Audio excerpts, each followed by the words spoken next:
Salut, j'espère que vous allez très bien. Ok, nous voici encore dans une nouvelle vidéo où nous allons parler aujourd'hui de la méthode de résolution des équations linéaires en utilisant la méthode de Newton. La fois dernière, dans la vidéo précédente, nous avons utilisé la méthode de dichotomie pour pouvoir calculer la racine d'une fonction, pour pouvoir calculer la racine des fonctions. Aujourd'hui, on va faire ce même programme, mais en utilisant la méthode de Newton-Raphson. La méthode de Newton-Raphson, ça consiste à partir d'un point x0 judicieusement choisi, d'approcher la fonction par sa tangente et de chercher l'intersection de celle-ci avec l'axe de x. Donc, comme on l'a déjà vu, la méthode de Newton, ça consiste d'abord à choisir à partir d'un point x0 choisi que on choisit et on approche une fonction par sa tangente, c'est-à-dire la tangente de la fonction. On approche par sa tangente et puis on cherche l'intersection de la tangente avec l'axe des x. Et là, comme la fonction n'est pas a priori linéaire, le résultat est faux, mais il constitue le point de départ d'une nouvelle recherche. Donc, cette recherche va être faite, ça se fait d'une manière itérative. Donc, on le fait jusqu'à retrouver vraiment l'intersection de la valeur approchée de notre x0 donc, que nous allons choisir. Donc, l'algorithme qui va nous permettre d'écrire cette méthode, est la suivante. On dit qu'on parle d'un point d'abscisse x0, comme l'explication l'a donné, et on calcule f de x0 et la pente de la tangente f' de x0. Alors, on fait l'intersection de la tangente avec l'axe des x est donc donnée par la formule et x moins x0 égale f de quoi? X moins, c'est-à-dire x0 moins x égale à f de x sur f' de x0. Donc, en résolvant cette équation, on va voir que x1 est égal à x0 moins f de x sur f' de x0. Donc, il suffit de répéter l'opération jusqu'à n fois. Donc à n fois ou bien à n plus 1 fois pour pouvoir trouver donc la valeur approchée, bien le résultat que nous cherchons. Et là, on arrête cette résolution, bien l'itération, lorsque la valeur absolue de f de x est donc inférieure à un epsilon donné. Donc, si f de x est proche de 0, avec une certaine précision bien sûr. Donc, dans cette fonction, dans cette méthode, nous allons écrire une fonction. Et notre fonction que nous allons écrire, ça va prendre comme argument la fonction, la dérivée de la fonction, la valeur de départ A, la valeur d'arrivée B, et dans l'intervalle, on va choisir l'intervalle AB, et un x0 que nous allons choisir au départ, un epsilon à la précision, c'est-à-dire, et le maximum d'itération que nous voulons faire. Donc, on va écrire une fonction. C'est à base de cette fonction-là, nous allons essayer donc d'écrire le programme et nous allons utiliser donc des fonctions et un programme externe même pour pouvoir. La fonction que nous allons écrire d'abord c'est une fonction externe. Donc nous allons utiliser dans un programme donc bien défini, un programme et dans un programme principal pour pouvoir résoudre cette calcul. Donc sans plus tarder, retrouvons-nous dans notre terminal. Et j'allais dire dans notre éditeur de code Visual Studio Code. Alors qu'est-ce que nous allons faire? Nous allons partir, je vais zoomer un peu. Nous allons commencer par écrire quoi? Par écrire notre fonction. Et on va dire réel. On va écrire la fonction en double précision. On écrit la fonction en double précision. Function.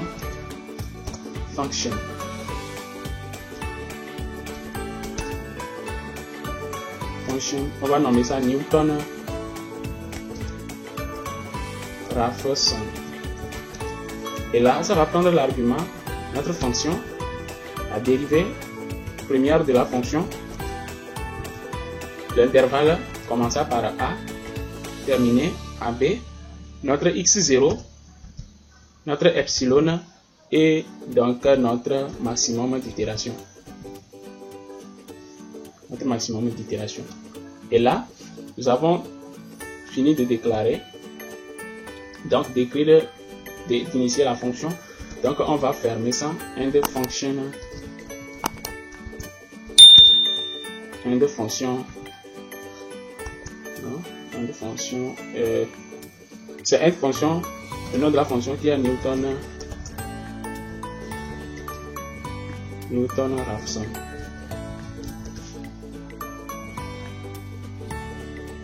Maintenant, on revient ici.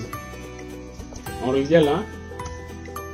Je positionne réel à 12 précisions et on va appeler notre fonction externe.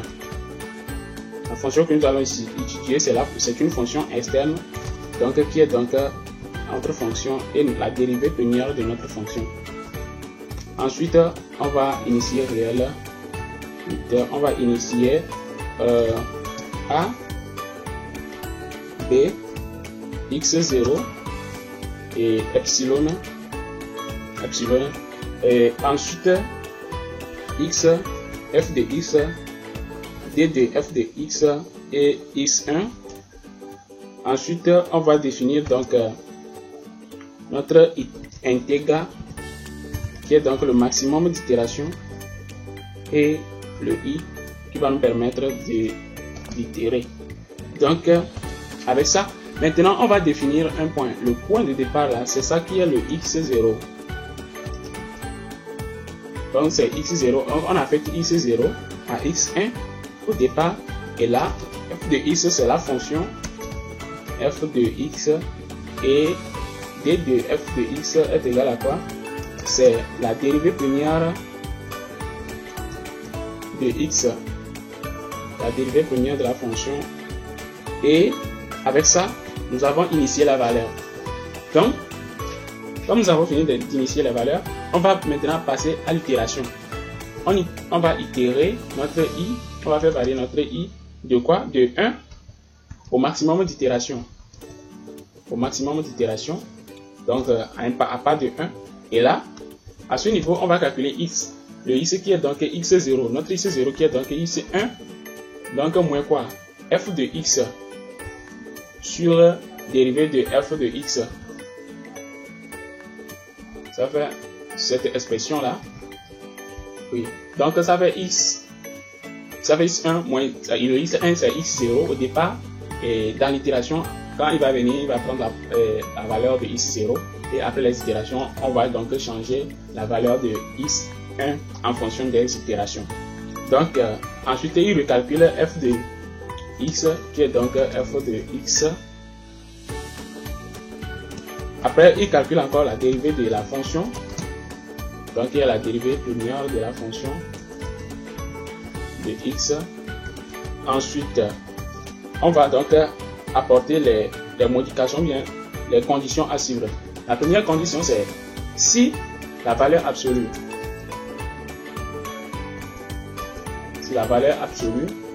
de quoi? De notre fonction f de x est comment? Est inférieure à epsilon.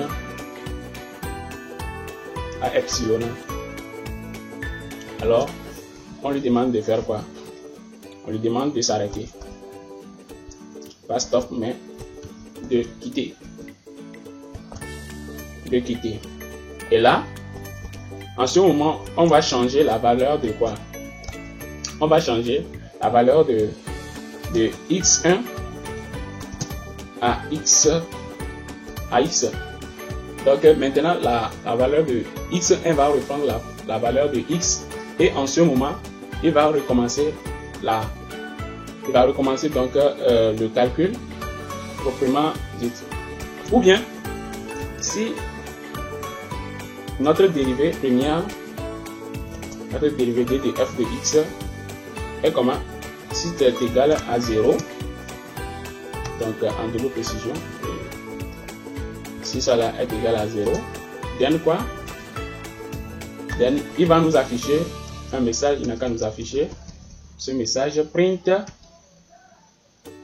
il nous dira quoi? Il va nous dire que quoi? La dérivée c'est annulée, donc il est impossible de continuer. Donc la dérivée première de la fonction est nulle. De point, impossible de continuer. Et là, si nous affiche ceci, il faut que le programme s'arrête. Parce que c'est une condition. Si cette condition est vérifiée, si cette dérivée donc égale à 0, nous allons voir que quand nous allons calculer f sur notre fonction ici, notre fonction ça va faire un entier sur un réel sur 0. Et là, ça va nous causer des problèmes. Donc, s'il retrouve ça en même temps, il faut qu'il s'arrête de travailler, de fonctionner encore. Donc, c'est tout. Et on sort de la boucle do. Et là, si donc, arrivé ici, la valeur absolue de f de x est inférieure à epsilon, alors on a dit exit. Donc, il va sortir, il sort du programme. Et maintenant, il va nous afficher quel résultat? Il nous affiche Newton Raphson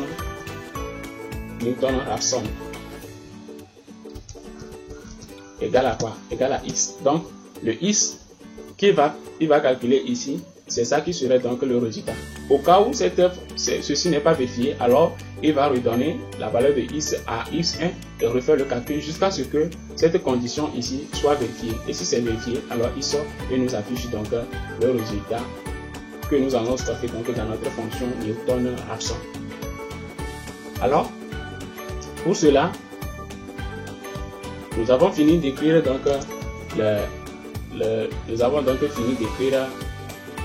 si je vais corriger ça là, ce sont des choses bon. Et voici, nous sommes arrivés à la fin de notre méthode. Donc, c'est tout ce qui est ici, c'est la méthode que nous allons utiliser pour pouvoir écrire ou bien pour pouvoir résoudre notre problème. Donc, une fois que nous avons fini d'écrire le programme et la méthode sous forme d'une fonction, nous allons utiliser donc cette méthode-là pour pouvoir résoudre cette équation. Donc, c'est ce qui va nous permettre donc d'écrire maintenant un programme principal. Et le programme principal, je vais l'écrire comme ça. Programme Newton. Je vais écrire Newton. Je donne le nom au programme Newton and programme Newton. Et nous allons tester cette fonction là. Nous allons tester cette fonction là, voir si ce qu'on lui demande de faire, elle exécute ça vraiment. Donc ici, nous avons besoin de la valeur de a, la valeur de b, nous avons besoin de la valeur de x0, nous avons besoin donc de la valeur de epsilon, nous avons besoin de la valeur de x, la valeur de x1, nous avons besoin de déclarer Newton Raphson, nous avons besoin de déclarer Newton Raphson, et nous avons besoin de déclarer ceci aussi. Qu'est-ce que je vais choisir maintenant?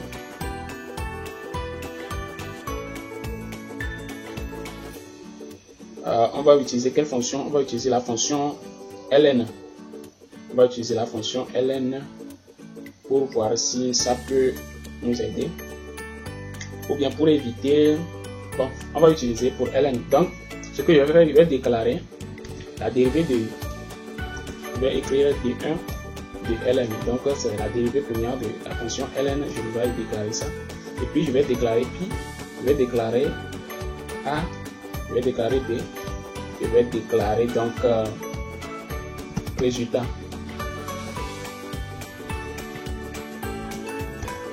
Ensuite, nous allons utiliser comme fonction intrinsèque, nous allons utiliser la fonction ln. Donc, comme c'est la fonction ln, nous allons en portant c'est des log. Donc, c'est à log, mais comme nous travaillons en double précision, on a besoin de mettre d là-bas pour pouvoir faire bien notre calcul. Donc, le pi, on calcule le pi c'est égal à quoi? Le pi est égal à arc cosinus de moins 1 en double précision, c'est moins 1 plutôt, moins 1, c'est arc cosinus de moins 1, c'est ça qui est donc la valeur de pi. Si vous ne le savez pas, sachez que la valeur de pi, pour trouver pi, c'est a cosinus, c'est l'arc cosinus de moins 1. Et la valeur de a, ça fait donc pi dans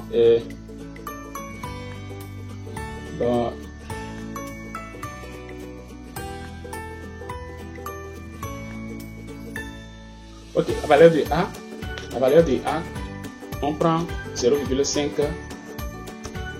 en double précision. 0,5 en double précision. B, on prend par exemple 2 en double précision. Et puis epsilon, on prend 1 exponentielle moins 6 plutôt. Ça fait 10 exposant moins 6. Et le maximum d'itération, on prend donc 50. Et on prend donc 50. Ensuite, qu'est-ce que nous avons besoin de faire?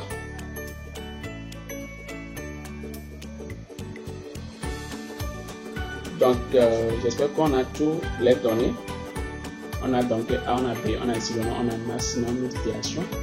Et donc, on a tout. Donc, comme on a tout ce que nous avons besoin. Qu'est-ce que nous allons faire? Nous allons donc afficher le résultat. On affecte au résultat. Le résultat est égal à donc quoi? À Newton-Raphson en fonction. Et pour la fonction, c'est d log. Ensuite, pour la dérivée, c'est d1 de ln. Pour donc a, c'est a, b. Maintenant, on a epsilon. Nous avons besoin de x0 plutôt. On a besoin de x0. On a besoin d'avoir les choses à leur place. Donc, on a besoin de respecter l'ordre. Donc, notre x0. Ouais, c'est pourquoi je disais de rester toujours. Notre x0. Donc, on va calculer x0 comme étant quoi? On va choisir ça entre l'intervalle. Donc, on va faire a plus b divisé par 2 pour que ça soit entre notre intervalle. C'est un point donc qui doit se situer entre l'intervalle a b. Donc, je vais mettre x0 ici. Je mets x0. Ensuite, je mets epsilon. Ensuite, je mets le maximum d'itération. Une fois que j'ai fini de mettre tout ça là, donc je vais donc afficher le résultat. Je vais donc afficher le résultat. J'avais fait une erreur. Aujourd'hui, je viens de s'en rendre compte. Résultat. Où est-ce que j'avais fait l'erreur? C'est en haut. Dans l'écriture du programme, ici. Ici, ce que j'ai fait ici, par exemple, c'est très dangereux. Donc, ça fait celui-ci, comme ça, et on efface celui-ci là-bas. Ouais. Comment toutefois, vous pouvez écrire printer et vous pouvez écrire aussi write. Bon, ici, moi, j'utilise write. Bon, c'est fini. Donc,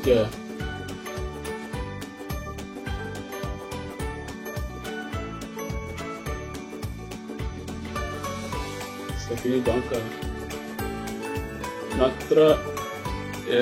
notre programme, oui, nous avons fini donc notre programme. On a déjà affiché le résultat.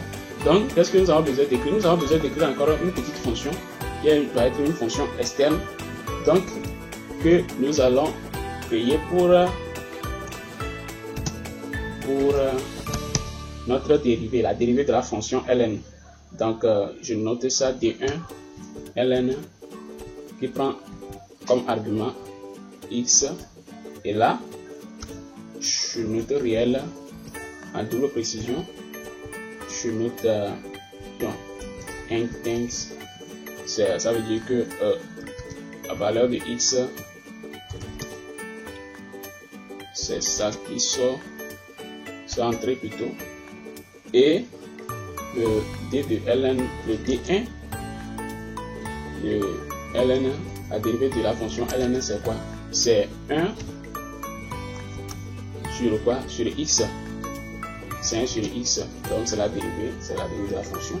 Et puis je vais fermer donc function.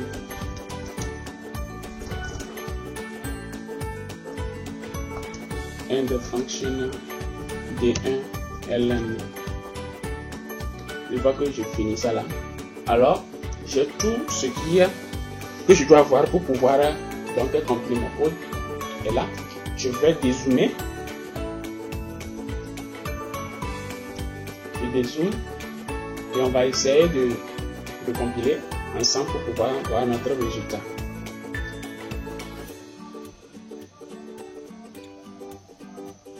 Donc voici, à partir d'ici,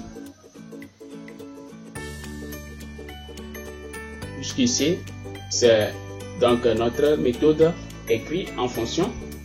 Et ici, nous testons notre méthode en utilisant quoi? Nous testons notre méthode sur quelle fonction? Sur la fonction ln. La fonction ln. Bon, pour le pi et autres là, vous pouvez laisser ça.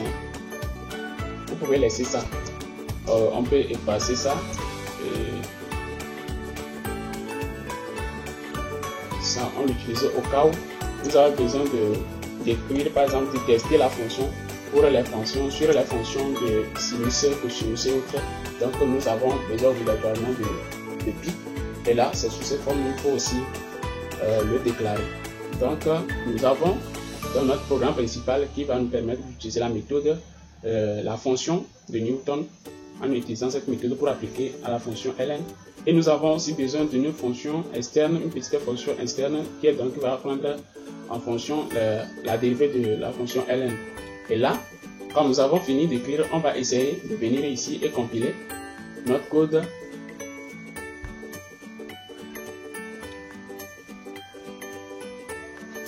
On compile notre code. Et si tout va bien, on verra bien ce que ça va nous donner.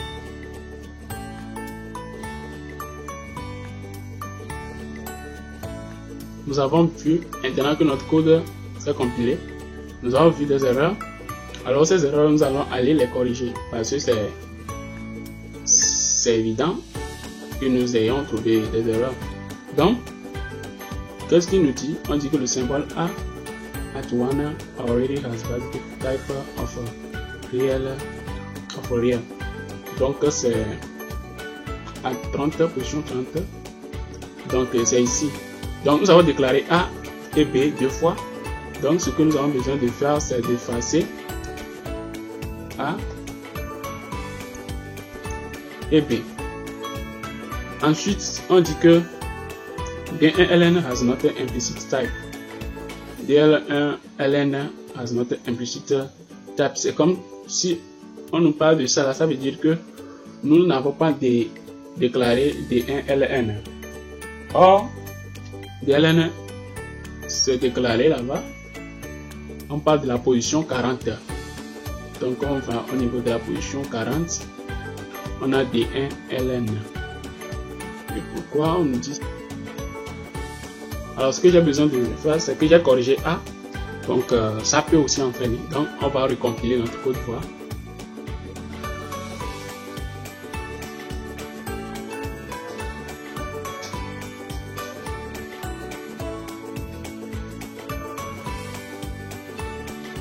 Ok. Maintenant que nous avons compilé, ça nous a encore affiché une erreur. Donc l'erreur ici, ça va nous permettre de le corriger parce que dans ce niveau, au niveau du programme principal, nous n'avons pas déclaré donc le maximum d'itération. Donc vous voyez, c'est en fonction de ça là, il faut toujours corriger, compiler et là, ça va donner. Donc on recompile. On enregistre, on recompile, vous allez voir que tout va marcher bien parce que c'est le seul problème qu'il a encore trouvé une erreur, c'est au niveau de accepted et procedure for augment D1 function. Donc D1 function, c'est ça que nous avons remplacé par D1 ln. Alors si tu ne reconnais pas ça,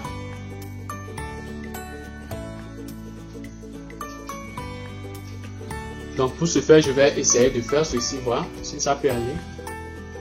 Je mets des ln. Ensuite, je viens ici. Je viens là. Je mets dln égale à d1 ln de x.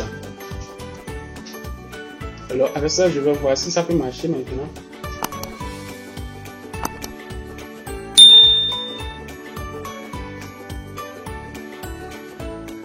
cas, c'est normal d'avoir des erreurs. Parce que si tu écris un code et qu'il n'y a pas des erreurs, ça veut dire que tantôt tu peux être fort, soit tu as compilé le code à quelque part. Quand ça génère des erreurs que tu arrives à corriger, c'est très bon.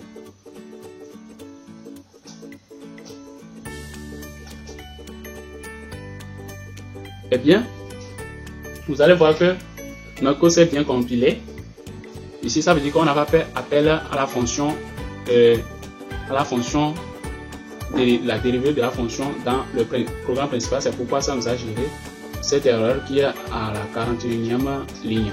Donc ici, nous avons vu que notre résultat c'est 0,999. Donc ce qui est proche donc de 1. Donc ce qui va nous permettre de dire que notre programme a bien fonctionné. Parce que la fois dernière, quand nous avons utilisé la méthode de dichotomie, nous avons trouvé une valeur, une réponse qui est donc égale à 1. On dit que c'est la meilleure des réponses à trouver. Et donc, si on utilise des méthodes pour pouvoir trouver la racine de la fonction ln de x, nous devons, la réponse doit se tourner autour de 1. Donc, c'est ce qui est dans le cas ici.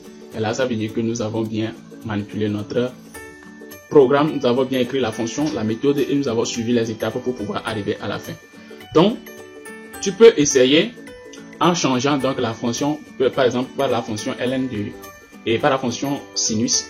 Et la dérivée de sinus, ça va donner cosinus. Donc les parties où, par exemple là où on a mis d log, tu vas changer par d sinus. Et la partie où on a mis d1 ln, tu vas donc changer d1 ln égale à 1 sur x. Donc ça va devenir d cosinus. Ensuite, pour la valeur de a, tu peux prendre donc pi demi. Et pour la valeur de b, vous pouvez prendre donc 5 pi k. Et puis, vous pouvez essayer donc de compiler. Vous essayez de compiler le code. Là où on a mis int5, vous avez besoin de mettre d sinus là-bas pour reconnaître que c'est une fonction int5. Alors, si vous avez aimé, n'hésitez pas à s'abonner, à activer la cloche de notification, à partager la vidéo et à essayer de résoudre le problème.